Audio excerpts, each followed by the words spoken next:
Deus não é um negociador, ele não é um Deus de barganha. Preste atenção no engano que tem sido ensinado há algumas décadas na igreja evangélica brasileira.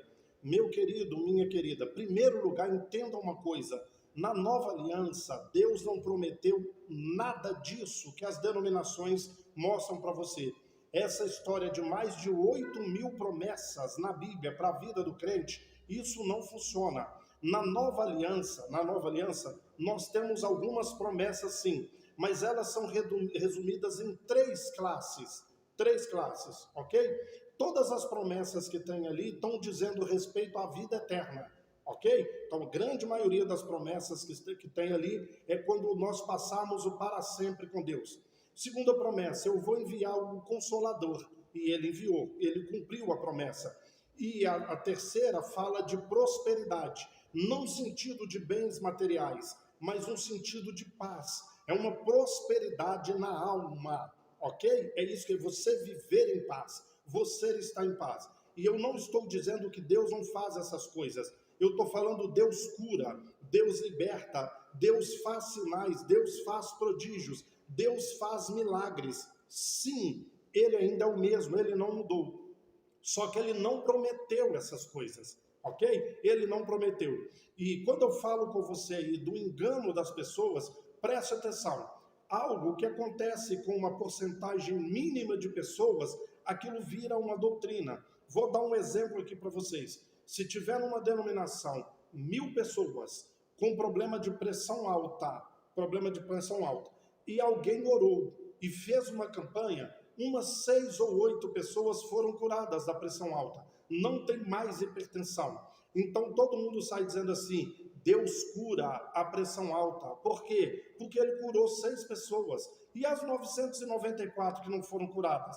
Pergunta para ele se Deus cura. Entende, queridos? Então é isso. Às vezes uma coisa que acontece esporadicamente daqui ou dali, e nem foi por causa da campanha, nem foi por causa do culto, mas as pessoas acham que foi por causa daquilo ali. Quando eu digo que Deus não é um negociador, Ele não é o Deus de campanha, eu sou aqui um grande negociador. Eu tenho para você a cura, eu tenho para você a libertação, eu tenho aqui o melhor produto, eu tenho aqui tudo que você precisa. Mas se você não me pagar, não tem como eu te oferecer o produto. Então você precisa fazer campanha, você precisa orar de madrugada, você tem que subir no monte, você tem que parar com alguns comportamentos e começar com alguns outros. Você tem que trazer o seu dízimo, você tem que trazer a sua oferta, você precisa se santificar, você tem que pagar um preço. Querido, esse Deus, não tem um ser humano em sã consciência que não seja melhor do que esse Deus. Um pai, uma mãe, que pode dar alguma coisa a um filho, ele tem para dar aquilo em abundância ao filho, mas ele quer ver o filho agradá-lo primeiro. Se você não se esforçar para me agradar, se você não pagar o preço, eu não te dou. Os bons pais, as boas mães não fazem isso com os filhos, só o Deus evangélico que faz isso. Agora olhe para os evangelhos, olhe para o Novo Testamento. As pessoas eram curadas, eram libertas, entendeu? Elas recebiam milagres, sinais e prodígios sem fazer nada. Às vezes nem estavam esperando, entendeu? Tanto Jesus fez como os apóstolos. Então, por exemplo, Marta e Maria não sabiam, mas Jesus ia ressuscitar o irmão delas. Elas falaram: eu sei que ele vai ressuscitar no último dia. Tira a pedra. E Jesus fez o grande feito. Então, o paralítico do tanque de Betesda: você quer ficar curado? Eu quero, mas quando um anjo vem e move a água, outro entra no meu lugar. Jesus falou: não estou falando nada disso. Levanta, toma o seu leito e anda. O paralítico na porta formosa do templo pedindo esmola. Pedro e João disseram: eu não tenho dinheiro, mas o que eu tenho eu te dou. Em nome de Jesus, levanta e anda. E aquela menina com espírito de adivinhação em Filipos, não teve campanha, não teve oferta, não teve pagar preço, não teve nada disso. Deus não prometeu essas coisas. Apesar de que Ele faz e sempre fará, Ele não prometeu: vem que eu vou te dar a cura, vem que eu vou te dar a libertação, eu vou te dar... Não é promessa. Essa não é promessa de Deus. Deus não prometeu isso. Primeiro lugar, Ele não prometeu. E segundo, Ele não é um negociador, não é um Deus de barganha. Eu tenho o produto e você tem a demanda. Eu tenho o produto e você tem a necessidade. Me paga o que eu quero e eu te dou o que você precisa. Isso é o que é ensinado.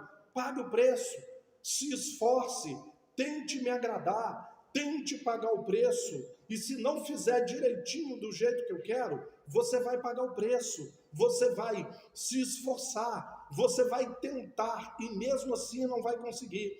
Quantas pessoas pedem oração em jejum, orações no monte, de madrugada e pagam preço, né, como a religião ensina para eles há anos, há décadas, e não recebem a tal bênção, o tal milagre, a tal cura, a tal libertação. Muitas vezes as pessoas morrem sem aquele que pediu ver a pessoa receber aquilo. Aquele próprio que pediu morre sem receber nada daquilo, mas continuam fazendo.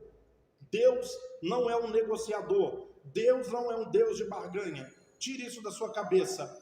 Isso não é coisa do Evangelho. Que Deus seria esse? Eu posso te abençoar, mas eu vou esperar você fazer 7 semanas de culto para mim, de pagar um preço com culto, com alguns comportamentos. Aí eu te abençoo. Enquanto você não fizer, eu não te dou.